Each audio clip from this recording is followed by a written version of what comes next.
O transporte fluvial corresponde a uma modalidade de transporte do modelo hidroviário, conhecido também como aquaviário. Ele serve para o deslocamento das pessoas, animais e mercadorias por meio das hidrovias. Já uma hidrovia é toda a rota capaz de transportar pessoas e mercadorias, e é um tipo de transporte comum em diversas partes do mundo, com maior possibilidade de acontecer com o transporte de mercadorias ao invés de passageiros, por conta da velocidade. Afinal, em grandes metrópoles, continua sendo mais interessante utilizar ferrovias e o transporte por rodas, seja do transporte público, como metrô ou ônibus, ou com carros particulares. Pela primeira vez em São Paulo, temos um transporte aquaviário, que passou a funcionar recentemente na represa Billings. O primeiro modal aquático de São Paulo enfrentou diversas questões antes de começar a operar, e daqui a pouco falaremos sobre ele. Antes disso, vamos entender. É possível navegar em qualquer rio? O rio Pinheiros, que está sendo despoluído, será que teremos transporte de pessoas por lá? E o rio Tietê? Seria possível investir nele e começar a navegar pelo maior rio do estado?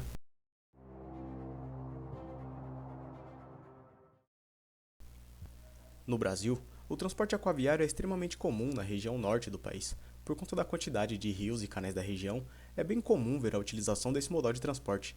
Por causar pouquíssimo dano ao meio ambiente e ser mais barato, somado às características da região, acaba sendo muito interessante e, principalmente, mais fácil utilizar esse tipo de transporte. Já no exterior, o investimento nesse modal também é bem reconhecido. Na Finlândia, em novembro de 2023, foi inaugurado o primeiro táxi aquático do mundo. O serviço foi criado pelo governo de Helsinki, capital do país, em parceria com a iniciativa privada. Esses táxis finlandeses podem acomodar até 10 passageiros e é 100% autônomo, sem a necessidade de um operador para conduzir o táxi aquático elétrico. Já na Itália, na cidade de Veneza, o Vaporetto é o ônibus aquático de Veneza, ou seja, é um barco que atravessa todos os canais e circula pela cidade, transportando turistas e moradores.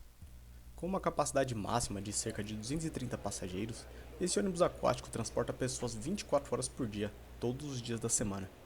Existem algumas vantagens em utilizar os rios e canais navegáveis de local para o transporte de passageiros. Entre eles, o menor custo de infraestrutura necessária para sua operação. Para criar um sistema de transporte público por ônibus terrestres, por exemplo, é necessário que haja toda uma infraestrutura complexa para o seu funcionamento. Planejamento de rotas, estrutura de garagem, terminais de passageiros, pontos de embarque ao longo das rotas, entre outros. Enquanto que o transporte aquaviário necessita basicamente de um atracadouro, uma rota e o modelo do ônibus aquático, que deve ser estudado e desenvolvido para melhor atender a região em que ele for operar. Por outro lado, não é todo o curso d'água que pode ser navegado. O rio ou canal em que o modal navega precisa de alguns pontos específicos. Entre a profundidade do rio, velocidade da embarcação e a viabilidade, é necessário todo um planejamento muito bem feito para que esse não caia em desuso e seja descartado após algum tempo. E isso responde à nossa primeira pergunta. Sim, o rio Pinheiros é completamente navegável. Ele possui a profundidade necessária e a largura suficiente para que seja utilizado algum tipo de transporte aquaviário. Porém, além do problema da poluição, que apesar de ter diminuído bastante nos últimos anos, ainda é bem presente, o que tornaria a experiência não tão agradável assim.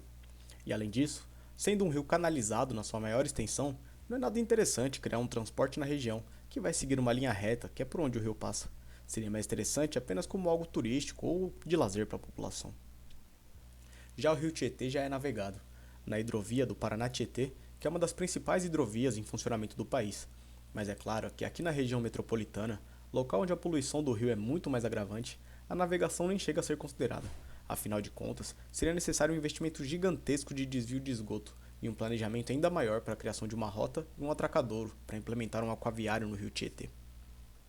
Deixa nos comentários se você acha que a navegação nos dois principais rios da cidade seriam interessantes ou se seria apenas uma grande perda de tempo. O Aquaviário de São Paulo está sendo inaugurado hoje.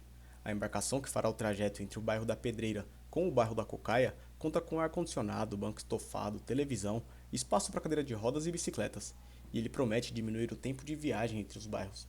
Esse transporte foi prometido para ser entregue a primeira vez em setembro de 2023, mas só entrou em operação 8 meses depois, por conta de questões burocráticas pelo Ministério Público e a empresa operadora que é a Transwolf, que adiou por 3 vezes a inauguração. Temos que lembrar que a Transwolf, empresa com o maior número de ônibus de São Paulo, caiu numa investigação criminal por suposto envolvimento com o PCC. E depois de terminar esse vídeo, você pode conferir o vídeo que fizemos sobre o envolvimento do PCC com o transporte público em São Paulo. Você acha o link no primeiro comentário fixado. O fato é que, apesar da demora para o início da operação do aquático, o serviço foi sempre bem elogiado pela população do extremo sul da cidade. A SP Trans também anunciou a criação de uma linha especial, que vai fazer a integração entre o Atracadouro e o Terminal Santo Amaro, lá na zona sul de São Paulo. Afinal, o transporte poderá ser utilizado com a passagem sendo paga com um bilhete único, o que vai facilitar muito a integração entre os modais de transportes.